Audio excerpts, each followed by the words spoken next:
Let me tell you something strange about being alone in a world that fears silence. We live in a time where togetherness is constantly celebrated. Group chats buzzing, notifications stacking, weekends filled, calendars overflowing. Being busy has become a badge of honor. Being surrounded has become a symbol of success.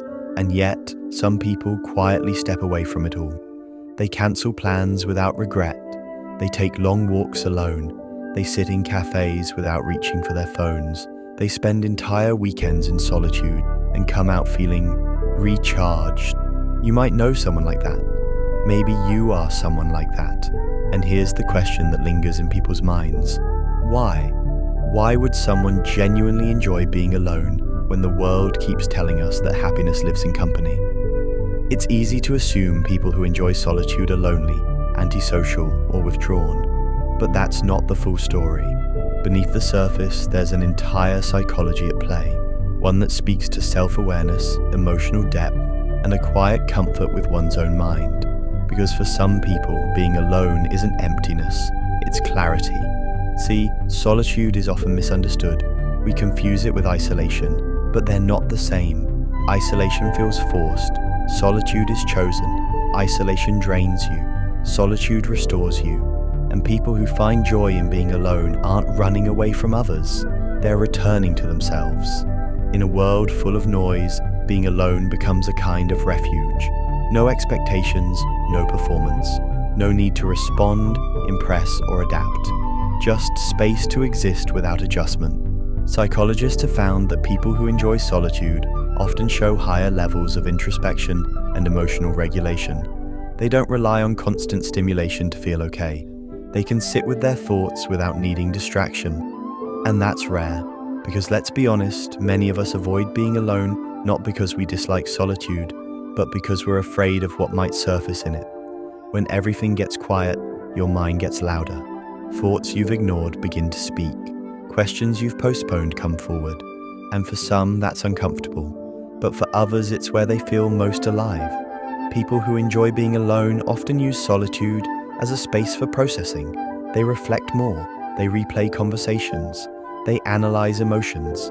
They understand themselves not through noise, but through stillness. And over time, this creates a strong inner world, one that doesn't depend on constant external input.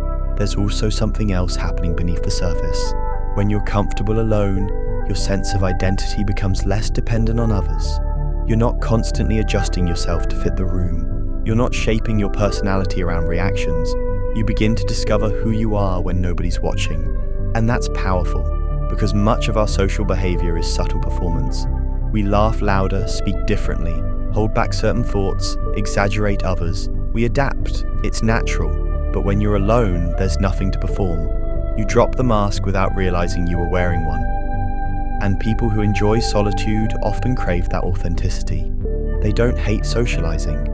They just value the version of themselves that appears in silence. The unedited one, the calm one, the honest one. There's also a neurological side to this. Constant social interaction requires cognitive effort. You're reading cues, responding, interpreting tone, adjusting behavior. For some personalities, especially those who are more introspective, this becomes mentally draining over time. Solitude, in contrast, reduces that load. It allows the brain to reset. It's not withdrawal, it's recovery. And here's something fascinating. The people who enjoy being alone often report feeling more creative during solitude. Without external input, the mind begins to wander.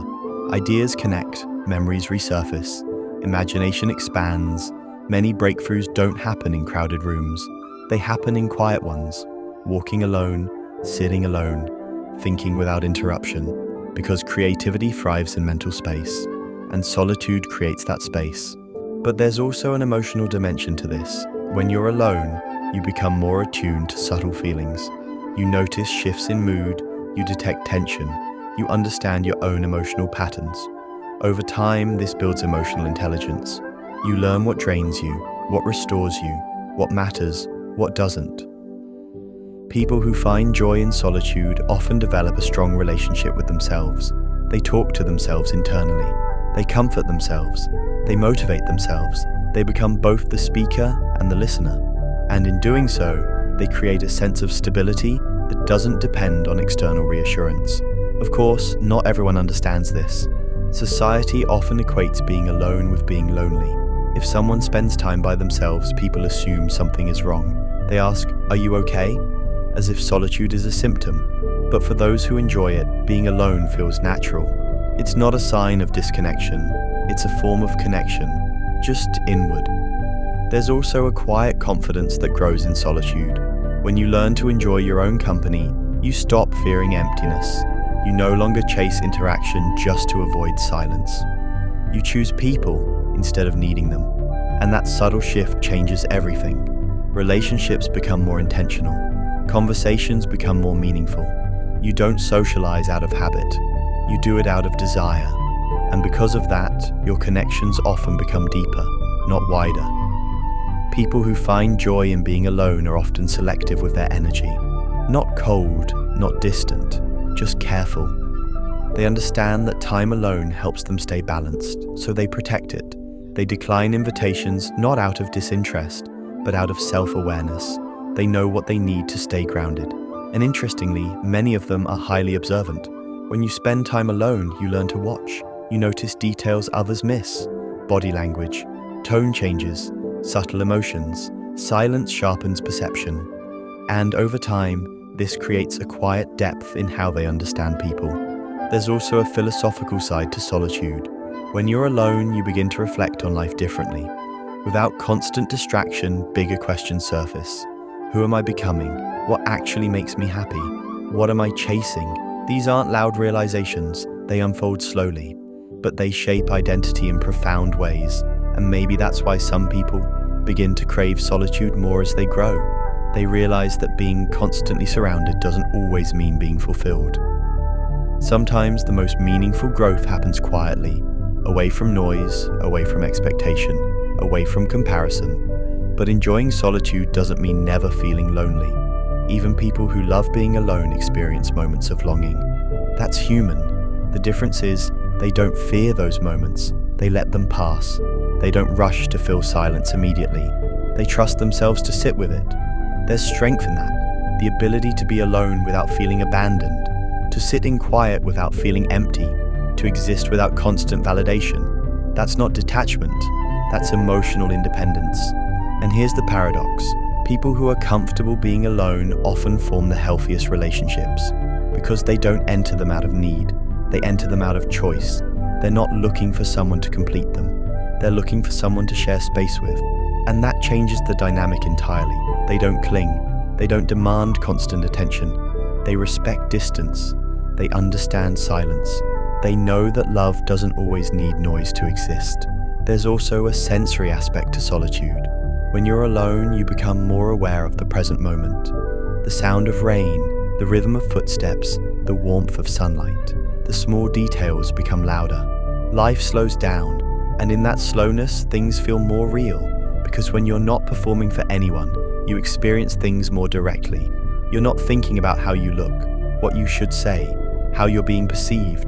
You're just there, fully present. And presence creates a different kind of joy, a quieter one, a deeper one. But people who enjoy being alone are often misunderstood. They might be labeled distant, mysterious, or hard to read. Yet their silence isn't emptiness, it's fullness. They're not disengaged. They're simply comfortable without constant expression. They don't need every thought spoken, every feeling shared, every moment witnessed. Some experiences feel more meaningful when kept private, and solitude allows that intimacy with life. There's also freedom in not needing constant company.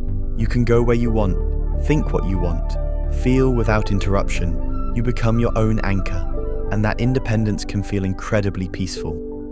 Over time, solitude stops feeling like separation. It starts feeling like home, a place you return to, a place where your thoughts settle, where your emotions organize, where your identity strengthens. And maybe that's what people who find joy in being alone understand best. That solitude isn't about rejecting the world. It's about not losing yourself in it. It's about having a space where you don't have to be anything for anyone, where you can exist quietly, honestly, completely. Because in the end, being alone doesn't always mean being lonely. Sometimes it means being free. free from noise, free from performance, free from expectation, free to simply be. And maybe, in a world that's constantly asking us to be louder, busier, and more visible, choosing solitude isn't withdrawal.